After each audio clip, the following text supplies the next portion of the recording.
Xalay waxaa la ciyaaray kulamadii u dambeeyay Champions League waxaana laba kulan dhex mareen kooxaha Atletico Madrid iyo kooxaha Borussia Dortmund iyo PSV Eindhoven. Atletico Madrid ayaa qaabishay kooxda Inter Milan ee reer Talyaani.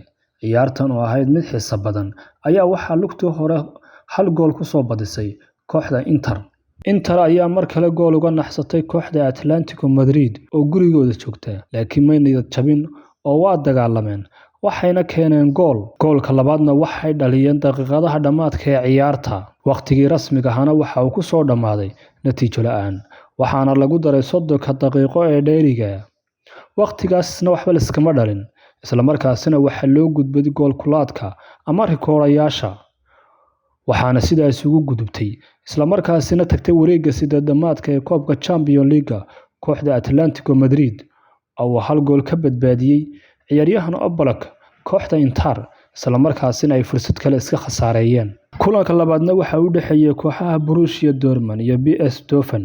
Kulankan oo ahaa mid xiisihiisa lahaa ayaa waxa uu ka dhacay garoonka kooxda Borussia Dortmund ee Signal Iduna Park, waxaana soo camiray taageerayaasha xamaasiyiinta ee kooxda Borussia Dortmund oo ka mid ah taageerayaasha adduunyada ugu taageerada badan. Ciyaaryahan Sancho ayaa gool qurux badan u dhaliyay kooxda Borussia Dortmund oo horeba loogu saadaaliyay inay jiri doonto kooxda PSV Eindhoven.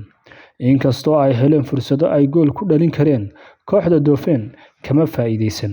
Borussia Dortmund ayaa daqiiqadii 90aad ee dhamaadka ciyaarta waxa goolka labaad u dhaliyay ciyaaryahan Marco Reus, waxaana sidaa ku soo dhamaaday 8 kooxood u gudbay wareegga sideedamaadka Champions League ee sanadkan, waxayna kala yihiin Arsenal, Barcelona, Borussia Dortmund, Bayern Munich, Man City, Atletico Madrid, PSG iyo Real Madrid. Isku aadka waxa la sameyn doonaa Jimcaha sida aan filayno. Haddaba adigu yaad filaysaa inay isku hagaagi doonaan kulamada soo socda, waxaana ka soo bixi doona isku aadkan kulamo xiiso badan oo marmarka qaar ka xiiso badan finalka koobabka qaar.